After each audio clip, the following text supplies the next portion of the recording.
dalam acara activity ya. Hari ini sudah ada moderator dan narasumber yang akan mengisi. Moderatornya yaitu Ibu Ahmadu Artajidah SP dan narasumbernya Ibu Lilim Nurjana SPD yang akan menyampaikan materi berjudul Mendidik Anak di Era Digital. Baiklah, untuk mempersingkat waktu ya supaya waktunya optimal, kami serahkan kepada Ibu moderator Ibu Ahmadu Artajidah untuk membawa jalannya acara. Ya, terima kasih. Ibu Amatu. Assalamualaikum warahmatullahi wabarakatuh. Waalaikumsalam warahmatullahi wabarakatuh. Sebelumnya saya ucapkan terima kasih kepada Ibu Nurdin yang sudah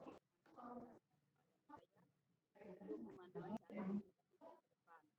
Baik, untuk mempersingkat waktu, kali ini kita akan membahas mengenai cara mendidik anak di era digital. Namun sebelum mendengar pemaparan dari narasumber, perkenalkan, nama saya Ahmadu Artajidah. Adapun susunan acara diskusi ini, yang pertama yaitu pembukaan, yang kedua pemaparan materi mengenai cara mendidik anak di era digital, lalu kemudian yang ketiga sesi tanya jawab, dan yang keempat nanti penutup. Baiklah, sebelum acara dilanjutkan, saya akan membacakan profil narasumber terlebih dahulu.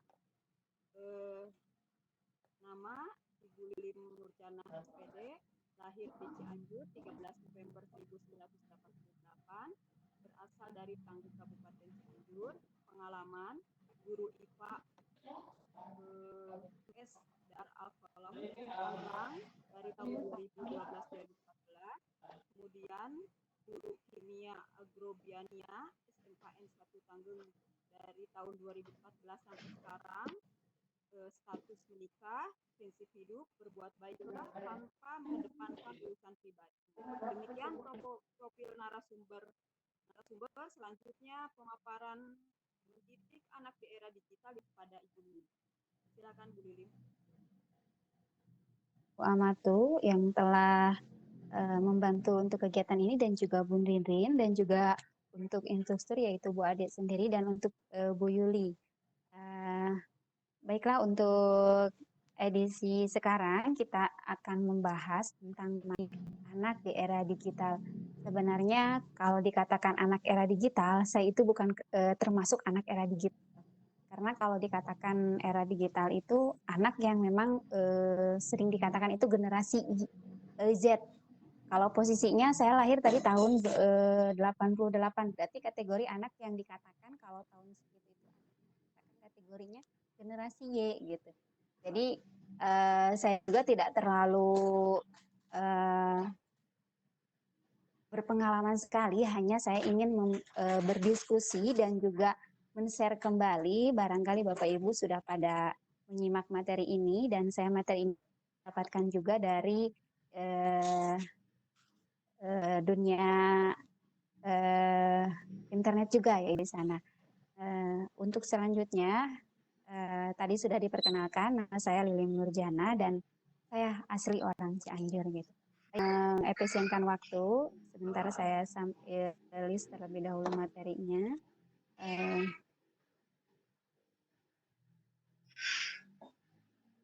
Jadi yang namanya kategori anak era digital itu anak yang kelahiran tahunnya itu tahun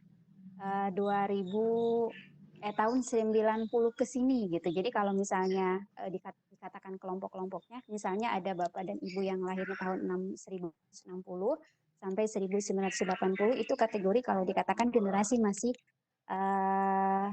X gitu. Nah, kalau dari tahun 1980 sampai 1990, nah mungkin salah satunya saya termasuk di sana, itu masih generasi Y. Generasi Y itu berarti generasi yang baru mengenal teknologi, sedangkan generasi X itu belum mengenal sama sekali. Nah, otomatis saya ingin bersama-sama menggali pengalaman dengan Bapak Ibu semua, bagaimana kalau kita misalnya mendidik anak di zaman yang eranya digital, di mana anak-anak zaman era digital itu anak yang memang dilahirkan dengan porsi internetnya sudah begitu canggih gitu. Jadi itu salah satu tantangan buat saya sendiri gitu. Bagaimana sih cara menghadapi anak yang memang terkadang autis sendiri gitu. Materinya sudah bisa muncul belum ya? Belum ya, Bu ya? Belum. Ya, sebentar. Ini Ya, ini sedang. dulu.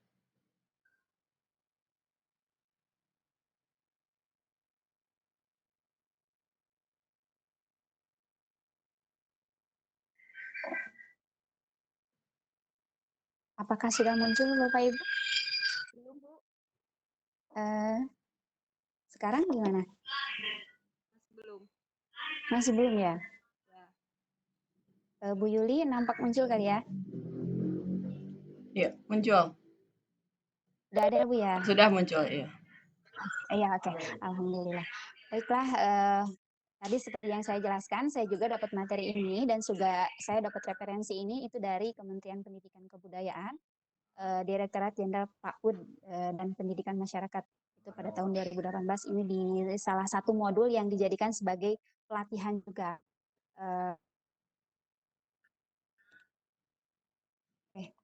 Gimana ya susah. Ya, sebelum kita bahas tentang peranan kita seperti apa, kalau diibaratkan kita ini ada posisinya lingkungan kita sekarang itu dianalogikan kita berada di kehidupan yang dimana di setiap lingkungan kita itu lautan semua. Kalau misalnya kita berada di era digital gitu. Sedangkan kita sebagai orang yang sudah lebih lahir duluan dan tidak mengenal era digital, itu solusinya gimana gitu. Kalau kita punya anak, apakah harus dibiarkan anak kita tersebut dikunci di dalam rumah, ataukah kita harus mengajarkan anak untuk berenang supaya mereka tidak tenggelam ketika misalnya mereka keluar rumah. Otomatis solusi kita pasti memilih bagaimana caranya mengajari anak untuk berenang sehingga nanti ketika kita misalnya sudah beranjak usianya sudah tidak ini lagi, mereka sudah bisa mandiri dan tangguh untuk menghadapi kondisi yang sekarang lagi gencar-gencarnya era digital, yaitu mungkin salah satunya. Jadi tugas kita tidak hanya sekedar menjaga saja, tapi harus bisa mendampingi dan juga plus mendidik juga sekaligus kita belajar sendiri karena saya bukan anak yang generasi tadi. Kemudian otomatis di sini saya sampaikan tadi tugas kita sebagai orang tua itu atau tugas saya sendiri sebagai pendidik mungkin ya itu harus mempersiapkan anak sehingga dia kuat untuk menghadapi zaman yang sungguh era digitalnya luar biasa gitu. Sebelum kita bahas tentang sebenarnya apa sih dampaknya, seperti apa sih dampak negatif dan positifnya, yang dikatakan era digital itu salah satu bentuk perubahan, di mana perubahan tersebut menuju arah yang positif juga, dan perubahan yang memang dikatakan kecanggihannya luar biasa. Jadi kalau misalnya kita ingin mendapatkan sesuatu, contoh kalau zaman dulu itu saya ingin dapat materi saja, mendapatkan buku itu susah dan jarang gitu. Kebetulan saya kan posisinya di kampung. Nah, kalau zaman sekarang tidak usah risau, kita tinggal klik satu kali itu langsung gitu. Itu mungkin segi positifnya. Kemudian bentuk revolusinya apa? Jadi revolusinya itu peningkatan yang sungguh luar biasa. Yang dulunya dari awal telepon genggam yang tadinya mekanik, sekarang sudah canggih menuju ke arah yang smartphone yang memang tinggal touchscreen, tinggal touch dan lain sebagainya. Kalau dulu masih manual gitu. Kemudian perkembangan apa yang kita rasakan dari teknologi digital ini itu banyak, dari mulai perkembangan komputer terlebih dahulu, kemudian adanya internet sampai tadi telepon ponsel yang memang canggih dan luar biasa gitu, satu kali sentuh sudah bisa gitu kita mencari materi dan lain sebagainya. Kemudian sampai muncul situs jejaring sosial juga yang dikatakan dunia maya gitu. Kemudian contoh perangkat apa saja yang ada di zaman sekarang itu banyak ya, bisa kita rasakan sendiri. Mungkin saya di bagian yang pertama dari tampilan di sini itu sudah ada dan sudah bisa kita gunakan gitu. Dari salah satu bentuk perubahan apa lagi gitu. Salah satu bentuk perubahan yang paling drastis adalah ini, selain tadi materi, mencari materi yang bukunya susah sehingga kita bisa ada buku elektronik gitu. Kemudian yang paling canggihnya lagi ada istilah kalau dulu itu ngirim surat itu lama sampai mungkin 1 bulan dan menggunakan baru bisa nyampe, dan itu pun menggunakan kurir yang tidak secanggih sekarang gitu. Banyak kalau sekarang itu kurir tidak hanya satu saja. Kalau dulu mungkin ngirim surat itu hanya post saja. Kalau sekarang 1 menit via email sudah bisa nyampe gitu. Dan mesin ketik juga tadi saya sampaikan bentuk revolusinya itu awalnya dari mesin ketik sekarang menuju ke komputer. Kemudian telepon genggam juga itu salah satu kecanggihan teknologi. Dan banyak hal yang lainnya juga di sini, mulai dari fasilitas musik sampai fasilitas jam tangan juga gitu yang awalnya analog atau manual yang mungkin hanya bisa di rumah, sekarang bisa sampai kita bawa kemana-mana. Kemudian manfaatnya apa di era digital tersebut? Kembali lagi tadi saya sampaikan juga, di sini manfaatnya apa? Sebagai sumber informasi. Informasi yang tentunya ada sisi negatif dan positifnya yang bisa lebih cepat gitu daya tangkapnya. Kalau misalnya dibandingkan dengan anak sekarang, kalau misalkan saya yang dulu itu terkadang sedikit lebih privasinya terjaga. Kalau anak sekarang kan privasinya mereka karakter anak yang memang terbuka untuk halayak umum. Jadi kayak misalnya bikin status sampai detail, kemudian tanggal lahir dan sebagainya sampai disampaikan di sana, otomatis mereka karakter orang yang memang terbuka. Dari situlah kecanggihan sumber informasi yang membuat mereka lebih terbuka dibandingkan zaman-zaman saya sendiri gitu.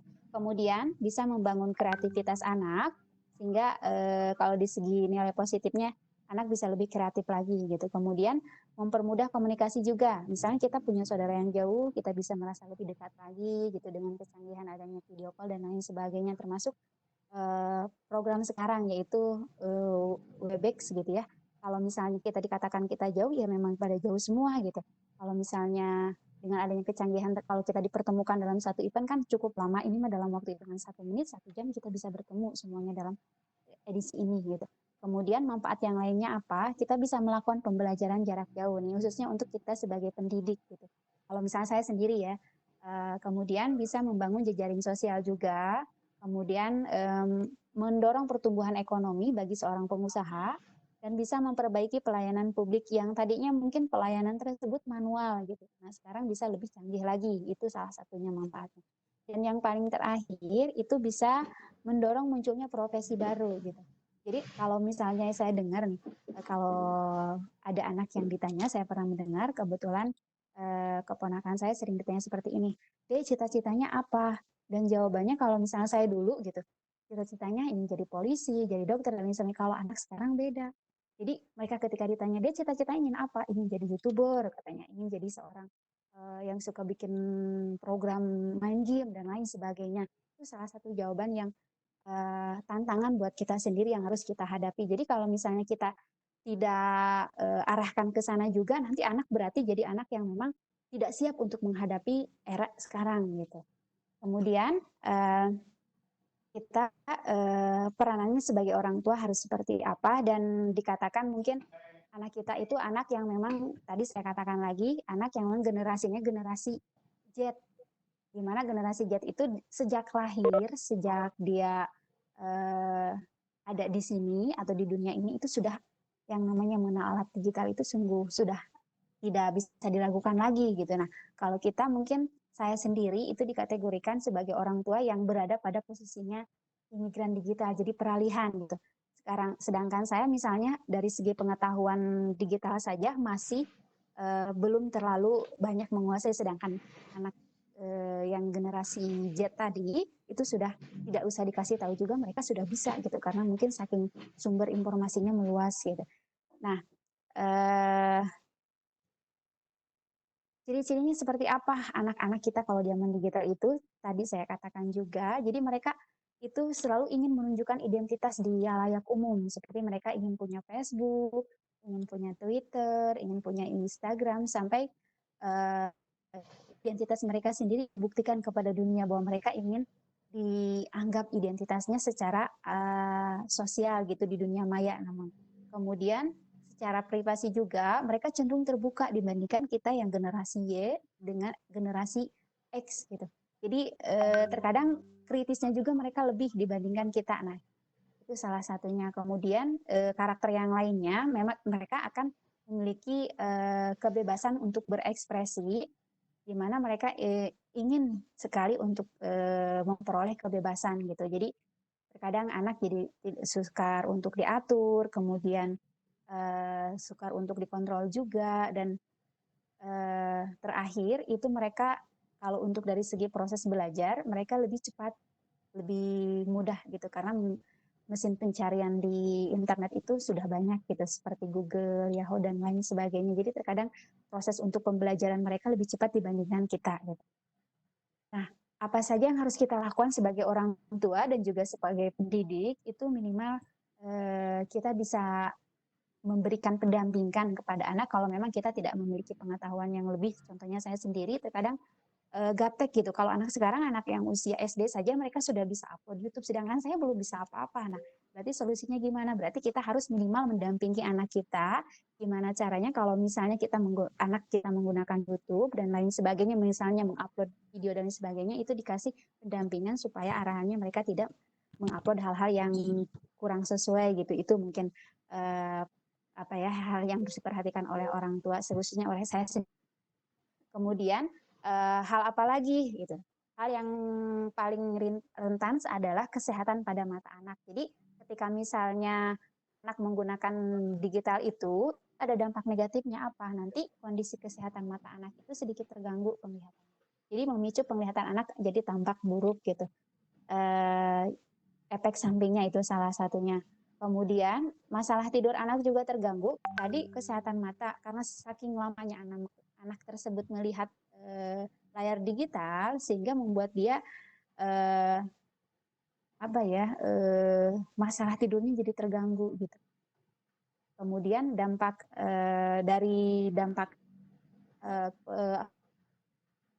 penggunaan secara berlebihan gitu. Kemudian yang poin ketiganya, hal negatif apa dan hal apa yang harus diperhatikan sebagai dampak negatif dari digital ini, itu nanti kalau kita si anak tersebut berlebihan itu bisa mengurangi konsentrasinya, karena dia terlalu aktif di dalam dunia sosial tadi, sehingga untuk belajar, untuk memperoleh pembelajaran secara umum di dunia nyata itu anak terkadang terganggu konsentrasinya, sehingga dampak yang lainnya yang harus kita jadikan tantangan kepada kita sendiri itu adalah menurunnya prestasi anak. Jadi ketika konsentrasi anak menurun karena digital, otomatis nanti prestasinya pun akan menurun. Nah, ini yang harus kita perhatikan. Kemudian perkembangan fisik juga anak bisa terganggu, apalagi anak yang masih perkembangannya masih tumbuh gitu. Fisik seperti apa? Kayak misalnya anak terlalu asik menggunakan media sosial atau layar media atau maksudnya digital itu, sehingga anak terkadang tidak mau peduli terhadap dirinya sendiri. Kayak seperti menahan ingin buang air kecil atau buang air besar, bahkan mungkin menahan dari rasanya lapar dan haus. Nah, kalau misalnya itu dibiarkan nanti bisa mengganggu proses pencernaannya, dan otomatis nanti perkembangan fisik anak jadi terganggu karena dia mungkin gizinya sehingga tidak seimbang karena terlalu keasikan di dunia maya tadi. Kemudian perkembangan sosial juga itu menjadi sedikit berkurang karena anak terlalu mementingkan diri sendiri gitu. Jadi terlalu asik dengan dunianya sehingga dunia sosial untuk bergaul itu sedikit terganggu gitu, karena terlalu asik dengan pribadinya untuk menumbuhkan bahwa dia itu punya karakter, punya identitas seperti ini, bahwa saya bisa seperti ini, jadi dia lebih cenderung ke sana. Itu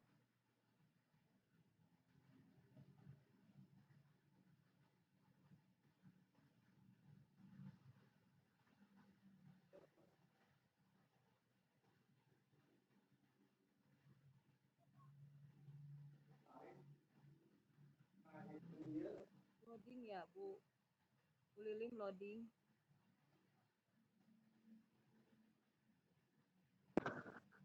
Bapak Ibu sebentar ya, Bu Lilimnya loading.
Nggak ada suaranya ya, Bu?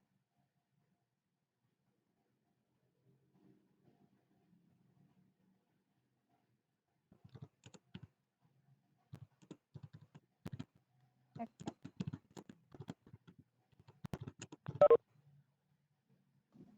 Ini loading ya? Bu Lilin? Ya, Ya, mungkin terkendala jaringan ya. ya betul.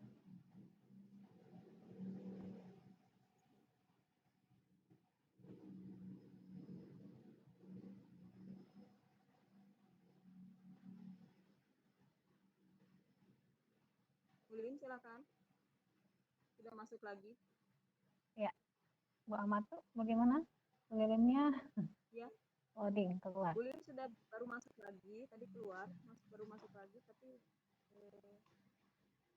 suaranya belum dengar.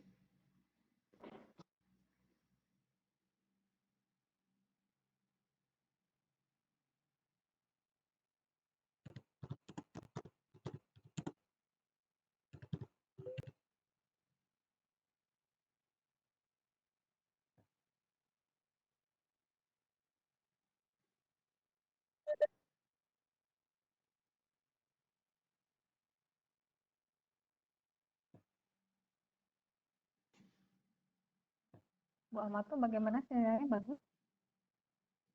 Udah masuk Bu Lilin, udah masuk, tapi nggak ada suaranya ya. Bu Lilin, minta masuk lagi. Ini masuk lagi nih. Ada dua. Bu Lilin? Halo Bu Lilin? Mendengar saya? Bu Lilin? Ya, Ya, boleh tunggu dilanjutkan? sebentar, Bu. Ya, ya boleh. Tadi sampai boleh slide-nya dilihatin nggak, Bu? Bu, Kenapa, Bu? slide saya, ya, tadi sampai minta bantuannya. Itu bola dunia. Oh,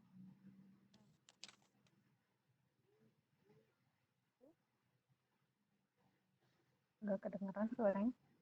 ada nggak, Bu? Suara ada, tapi slide-nya belum ada, Bu. Ya, karena saya kan pakai handphone, Bu. Jadi Oh, minta bantuannya. Slide-nya tadi sudah saya share. Sudah ya. saya kirim gitu. Maksudnya minta bantuannya untuk ditanya. Oh iya, ini loading, Bu. Di saya juga sama loading. Bentar.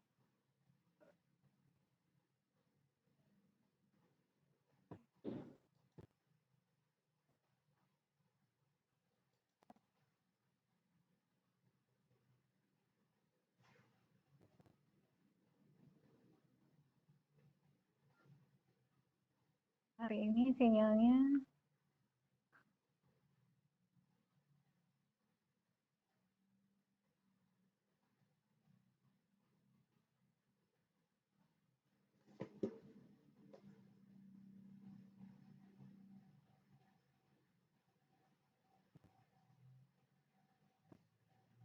Bu Ahmad tuh bisa dengar saya?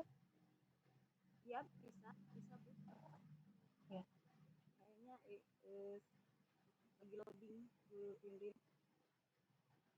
Ya, alhamdulillah Bu Lilin bantu itu ini. slide-nya.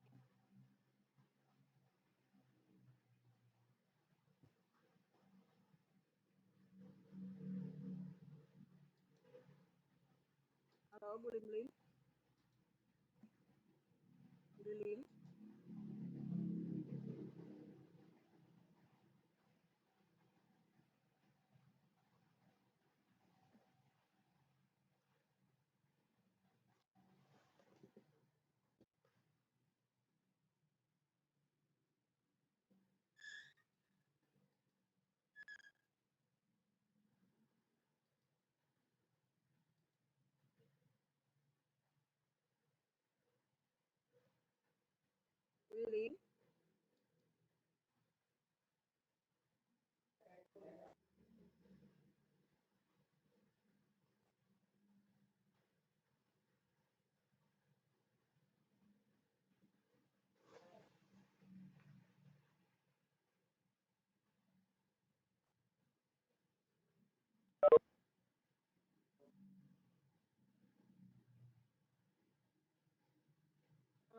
Lim, Bu Lim, mendengar saya?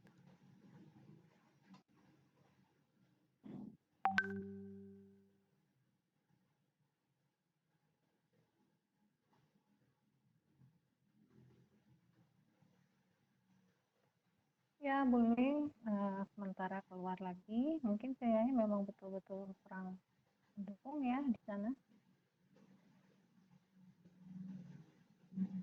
Oh, saya juga di sini kadang 4G-nya hadir, kadang tidak. Bu Lili mati lampu katanya di Oh, mati sananya di lampu. Tanggeng. Ya, Memang kalau Tanggeng mati ini lampu daerah memang. selatan, Bu. Tanggeng ini daerah Ya. selatan Cianjur. Jauh sekali dari kota.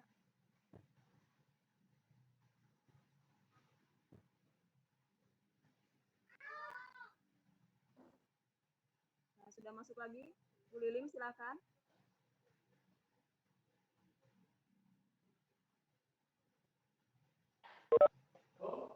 Bu Lilim. Iya Bu. Ya. Alhamdulillahirrahmanirrahim. Ya. Saya sampai keringatan. Ya tadi teh sampai Sama mana saya ya juga Bu ya? tadi. Sampai bawah Bu. Bu di ini lagi. Halaman berapa tadi ya? Terus Bu. Dampak negatif ya. Dampak ya, ya terus masih terus dampak negatifnya. Ya.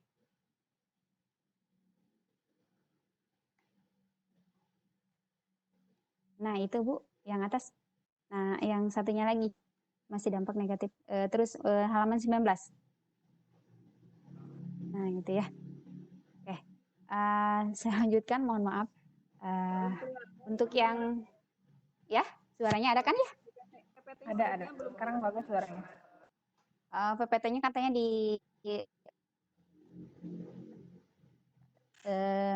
apa ya?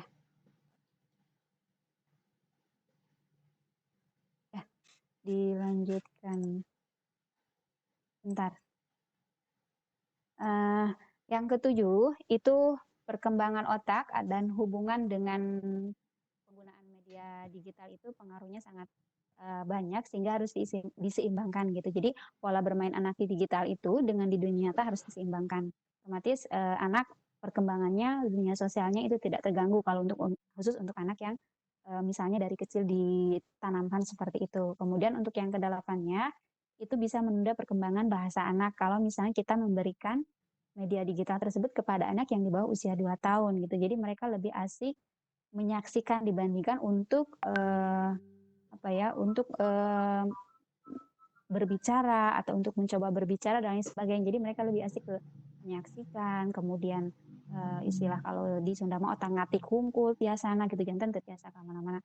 Maksudna nama jantan tos we gitu alim nyarios ge panginten alim dan tos aya kan klik dan lain sebagainya gitu. Ibu dilanjutkan lagi Bu. Slide-nya nggak kelihatan, Bu. Di sini ada kelihatan ya. Iya ya. Untuk tekniknya kita harus seperti apa dalam melakukan pendampingan terhadap anak. Itu kita harus siap ya. Bentar. Harus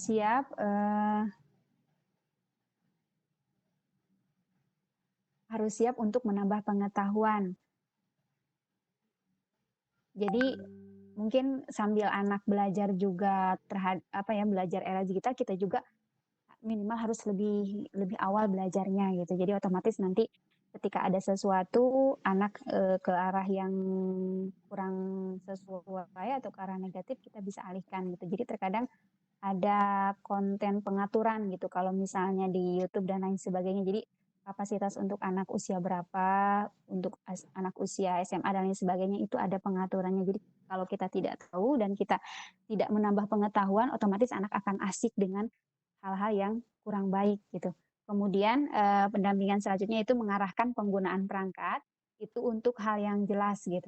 Jadi misalnya kita memberikan handphone kepada anak itu, alangkah baiknya kalau menurut saran saya itu pada saat anak usia SMA. Jadi kalau misalnya sekarang masih di bawah anak usia yang mungkin kategorinya masih labil dan lain sebagainya, itu katakan jangan memberi tapi meminjamkan. Ini ibu pinjamkan handphone ibu untuk adik tapi hanya sebentar dan lain sebagainya, dengan berbagai penjelasan dan hal-hal yang sifatnya tadi kan ada dampak negatifnya dan seperti apa. Kita mungkin lebih mengarahkan mereka untuk penggunaan medianya itu jangan ke arah yang hal-hal lain. Ketika misalnya posisinya mereka kalau diberikan handphone itu jangan dikatakan ini untuk adik, jangan. Itu hanya ini adik ibu pinjamkan, otomatis adik tidak bisa lama menggunakannya gitu. Misalnya salah satu solusinya. Kemudian selanjutnya Bu, ya tadi juga disampaikan juga ada hal yang penggunaan maksudnya dalam hal penggunaan media digital itu harus diimbangkan gitu. Jadi misalnya anak kecil itu boleh Bu ditambah slide selanjutnya.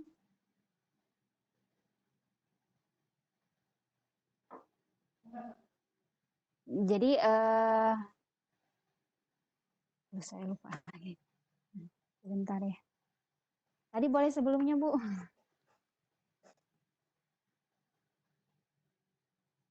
Jadi tadi sudah kan ini ya, maksudnya jatah waktunya misalnya untuk anak usia 2 tahun itu tidak boleh, kalau anak usia 3 tahun itu juga hanya sebentar dipinjamkannya itu 10 menit.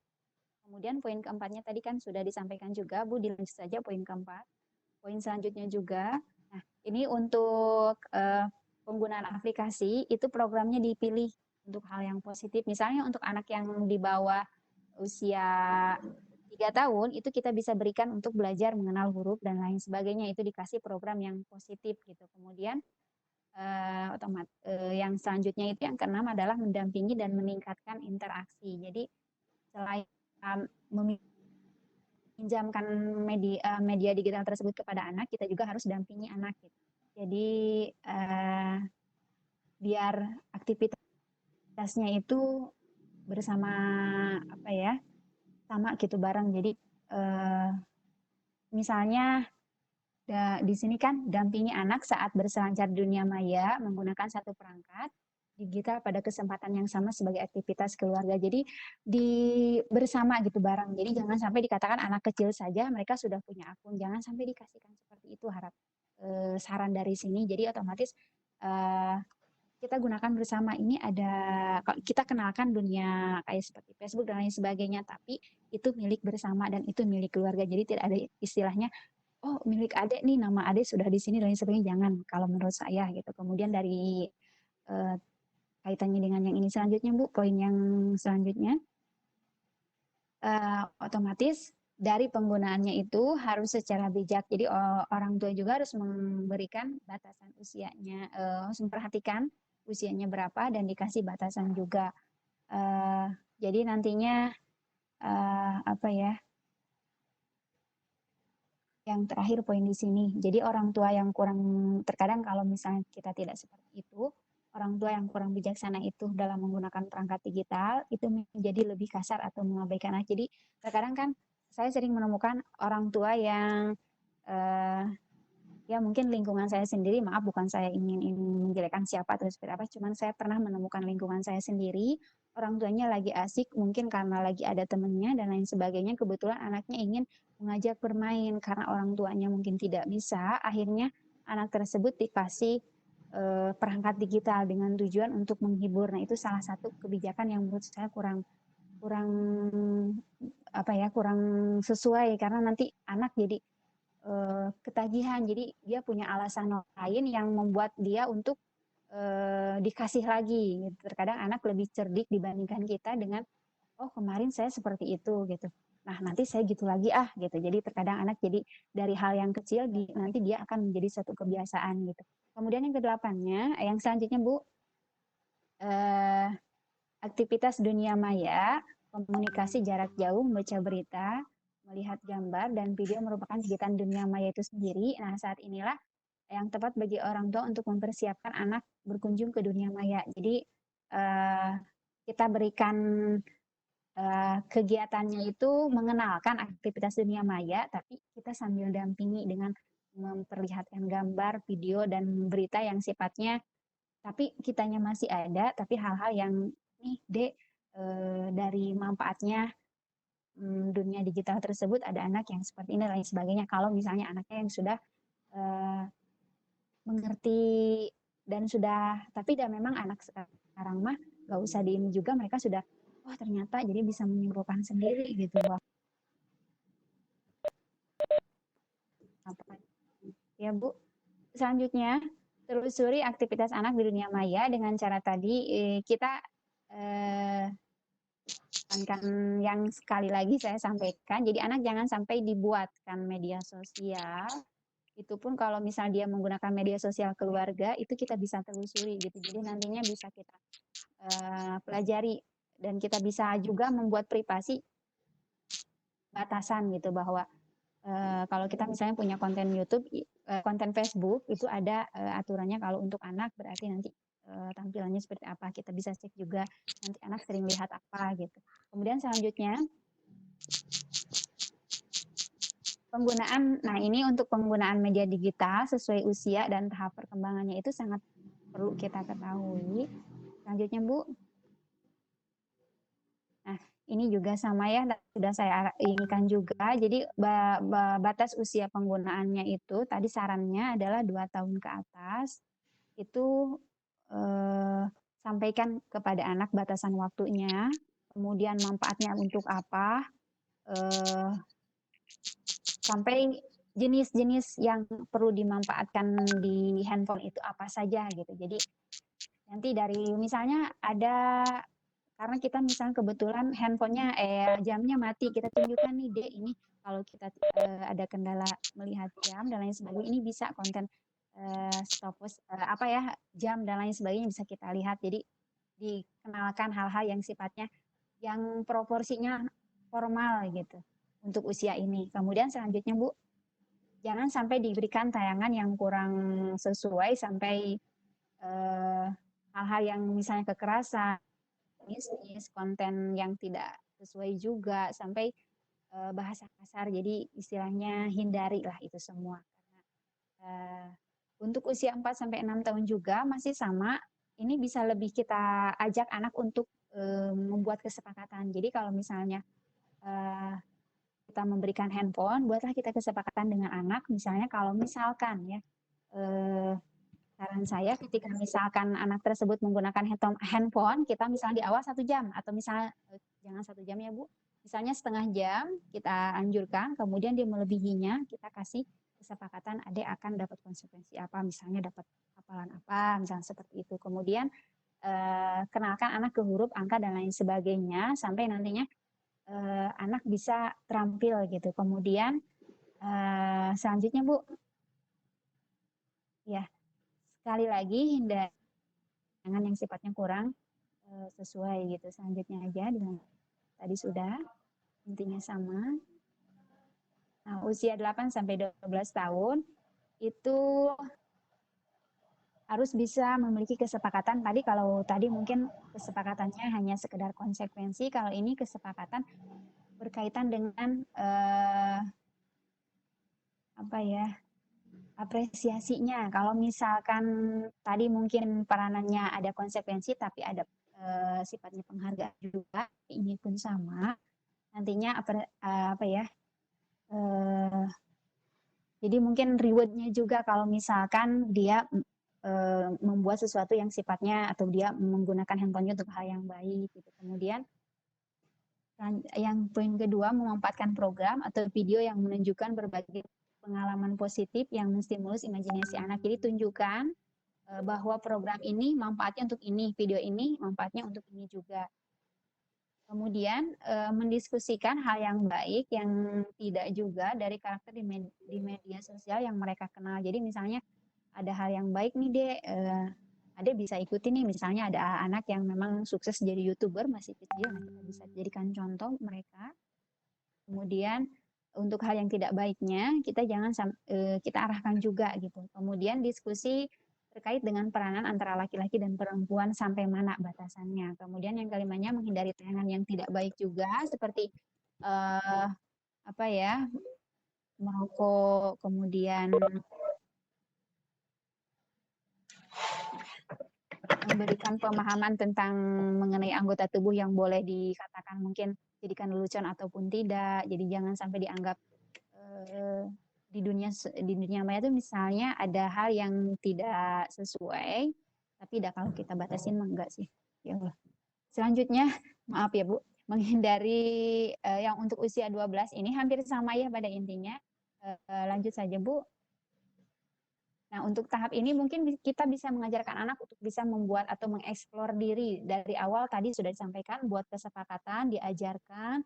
Nah, untuk pada usia ini mungkin kita bisa memberikan manfaatnya bahwa dia bisa membuat blog sendiri gitu. Dia membuat media sosial yang bisa mengekspresikan kayak misalnya blog tersebut khusus untuk membuat puisi, di mana anak kita misalnya suka puisi. Kemudian blog tersebut dibuat untuk konten yang sifatnya menjadi kesukaan anak apa, sehingga nantinya anak memiliki hal yang ternyata saya bisa nih untuk menggunakan media sosialnya itu untuk hal yang seperti ini gitu. Otomatis nantinya harus diperhatikan juga privasinya gitu. Itu saja. Selanjutnya Bu. Ya, selesai berarti.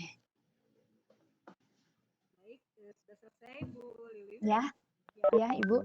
Mohon maaf sebelumnya, saya juga masih belajar. Oh iya, Ya. sama-sama Bu. Baik, terima kasih kepada Ibu Lilin atas pemaparannya.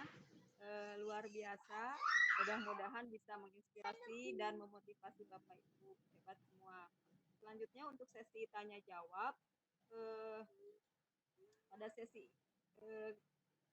ini akan kami bagi menjadi 2 term. Term pertama dibatasi 2 pertanyaan dulu ya Bapak Ibu. Silakan barangkali ada yang mau bertanya, boleh raise hand atau menulis di chat room. Dipersilakan kepada Bapak Ibu.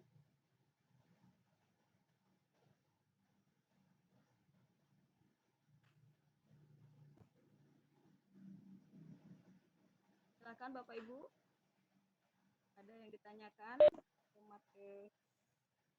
Materinya sangat menarik mengenai cara mendidik anak di era digital. Halo. Ya, Assalamualaikum. Salam, silakan. Terima kasih Bu Amatu. Ya. Saya Yuli. Ada hal yang mau ditanyakan untuk narasumber? Ya, silakan Bu. Bu Lilim, materi yang disampaikan sangat menarik. Bagaimana kita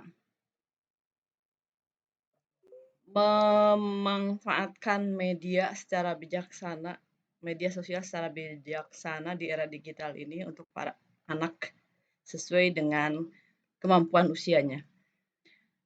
Yang ingin saya tanyakan, bagaimana cara mendidik mereka untuk melek digital tetapi tidak merusak? Karena ketika anak-anak sudah tahu, sudah mengenal handphone atau ya pada umumnya sih mengenal handphone ya, dari handphone itu mereka bisa menonton YouTube misalnya ya. Sehingga ketika dia sudah punya keinginan untuk menonton di YouTube, di awalnya kita ada perjanjian dengan mereka, terutama anak-anak usia 6 atau 7 tahun ya, yang masih susah diatur, 5 sampai 7 tahun lah. Di awal sudah ada perjanjian, tapi pada kenyataannya janji itu diingkari ya, tidak ditepati. Sehingga saat kita batasi waktunya, mereka malah nangis, kemudian ya melakukan hal-hal yang membuat orang tuanya akhirnya jadi kembali memberikan handphone lagi untuk ditonton, agar anaknya itu kalau dalam bahasa Sunda mah ameh repeh lah gitu ya. Karena orang tua malas mendengar anaknya menjerit-jerit masih ingin menonton YouTube misalnya.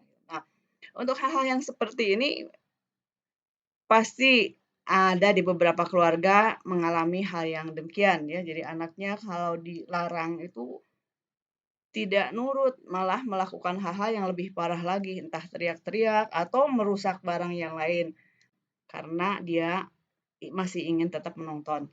Nah, bagaimana upaya orang tua untuk mengatasi hal-hal yang seperti itu? Terima kasih. Assalamualaikum warahmatullahi wabarakatuh.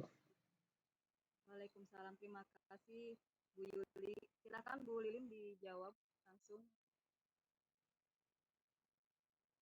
Kalau berbicara hal ini, mungkin kalau dari segi pengalaman ya Bu ya, saya sendiri masih belum bisa menerapkan seperti apa dan ya kalau dikatakan misalnya ya, kalau yang sering saya temukan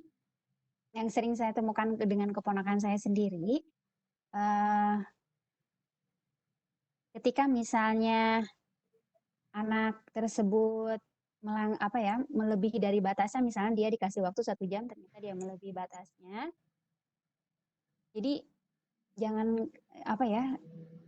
kalau saran saya tidak pada intinya saya belum pernah mencobanya dan memang belum pernah bisa saya rasakan gitu kepada anak saya sendiri dan lain sebagainya, karena saya masih belum diberikan posisi amanah yang seperti Bapak Ibu rasakan di sana. Tapi mungkin kalau ini mah hasil referensi saya sendiri gitu. Jadi kalau misalnya anak dikasih handphone kemudian ternyata dia melanggar karena melebihi batas waktunya, jadi nanti kita kasih kesepakatan dan lain sebagainya. Dan juga jangan lupa Ibu kasih saran juga, jadi kasih saran untuk misalnya ketika anak tersebut asik menggunakan handphonenya karena menonton, contoh sederhana ya Bu ya, terkadang anak-anak keponakan saya sendiri kalau anak kecil gitu, kadang mereka menonton kayak misalnya bikin puzzle gitu, otomatis kan dia asik, seperti itu langsung ditonton sampai seperti apa dan berimajinasi ingin dan lain sebagainya, sampai dia lupa gitu bahwa waktu yang dikasih orang tuanya lebih. Nah, kalau saran saya ya mereka nanti kasih peringatan dan juga kasih konsekuensinya dari kesepakatan itu, kemudian berikan sarannya. Jadi kalau misalnya kalau saya ponakan sendiri, kalau misalnya adik mau misalkan belajar untuk menggunakan untuk mengaplikasikan pajal itu sendiri dan bisa bisa membuat, adik nanti akan diarahkan kita untuk ke dunia nyata ya Bu ya. Kita belikan nanti puzzle-nya gitu. Jadi nanti diberikan saran, kalau adik suka sama itu nanti Ibu belikan. Sekarang adik berhenti dulu ini karena adik udah melebihi batas waktunya. Jadi mungkin hasil temuannya bukan hasil eksperimen saya sendiri, tapi intinya anak dilarang itu, kemudian bukan dilarang, maksudnya dikasih konsekuensi, kemudian dikasih saran yang lain supaya mereka mencoba membuat puzzle dari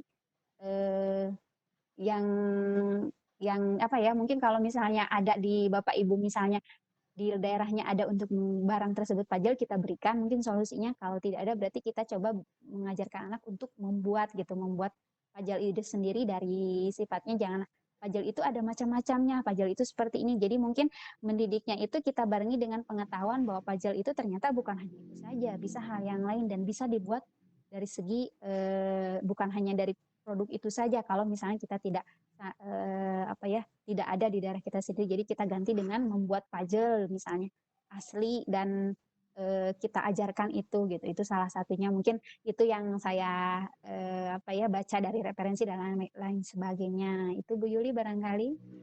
Terima Jadi kasih Bu Lilin. jadi dikasih Pilihan ya Bu ya. punishment ya, lalu diberikan penguatan supaya mereka lebih kreatif lagi gitu. Jangan hanya sekedar melihat saja, ayo praktek gitu. Oke, terima kasih Bu Ya Lilin. Bu. Ya, baik. Waktu tinggal 3 menit lagi ya. Apakah masih ada yang mau bertanya? Barangkali satu lagi mungkin. Atau diakhiri saja ya Bu. Baik, karena tidak ada yang bertanya, di chatroom juga tidak ada. Saya simpulkan dulu ya Bu ya. Bagaimana Bu? Sebelum diakhiri, silakan Bu Lilin memberikan kesimpulan. Alhamdulillahirobbilalamin. Apa yang saya sampaikan itu pasti jauh dari kata sempurna, Saya minta maaf sebelumnya dan saya di sini selalu berusaha untuk bahwa saya memang tidak bisa seperti itu, tapi saya mau berjuang bahwa saya bisa seperti mereka. Jadi intinya dari materi ini dan dari kecanggihan digital ini kita harus bisa mendampingi dan juga plus mendidiknya juga. Jadi bukan hanya sekedar dampingi, tapi kita harus bisa mendidik seperti yang saya temukan tadi. Jadi anak diarahkan, dididik untuk lebih terampil lagi. Jadi jangan hanya sekedar melihat, tapi anak sendiri hanya berimajinasi tanpa adanya tindakan gitu. Jadi otomatis dari hasil ini saya menyimpulkan bahwa di era digital ini kita harus bisa memberikan atau mengajak anak untuk dididik menuju arah era digital dan jangan lupa untuk didampingi dan juga jangan lupa istilahnya harus terus jangan bosan gitu dampingi mereka karena kita sudah mengarahkan mereka untuk dididik ke arah digital dan juga kita harus tetap untuk mendampingi sampai kapanpun gitu. Itu saja mungkin. Jadi didikan yang kita berikan dan lain sebagainya itu harus terus didampingi sampai anak mungkin bisa mengetahui bahwa era digital itu banyak manfaatnya. Itu saja Bu Amatu. Ya, Terima baik. kasih. Ya. Ya, terima kasih Bu Lilin atas pemaparannya. Saya mengingatkan kembali ke Bu Rinrin, mohon presensinya Bu Rinrin, barangkali lupa. Ya. Itu Bu, sudah saya share. Sudah di-share ya? Ya.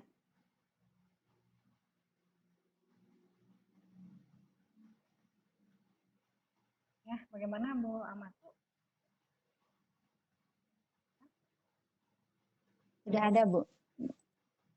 Presensinya sudah ada Bu.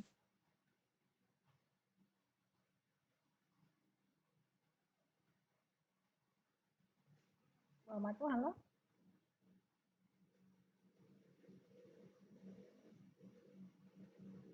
Bu Amatu ada suaranya enggak ya? Bu Rin, presensinya sudah ada Bu Amatu? Ya, oh iya. Ya, Baik, sudah ada. Ya. Sudah ada ya suara saya ya. Baik Bapak Ibu, kita akhiri saja temuan kita ini. Mudah-mudahan kita dalam mendidik anak bisa bijak ya, bisa bijak dalam mendidik anak. Karena waktu sudah jam 3, saya akhiri dengan membaca hamdalah, alhamdulillahirabbil alamin, dan saya kembalikan acara ini kepada Ibu Rinrin. Dipersilakan kepada Bu Rinrin. Baik, terima kasih moderator memandu acara ini dan juga terima kasih kepada narasumber atau kepada instruktur yang pada kesempatan sore hari ini sudah mendampingi kami. Mudah-mudahan apa tadi yang disampaikan jadi akan bagi kita ya. Terima kasih untuk peserta-peserta yang pada saat ini hadir ya, ada Ibu Bu, ada instruktur Pak Bayu dan Ibu ya, ada Bu Lim. Kita tutup saja. Sama Bu. Oh iya, maaf. Barangkali ada yang disampaikan dari ini. Silahkan. Ya cukup Bu, paling pengaturan roomnya aja hostnya.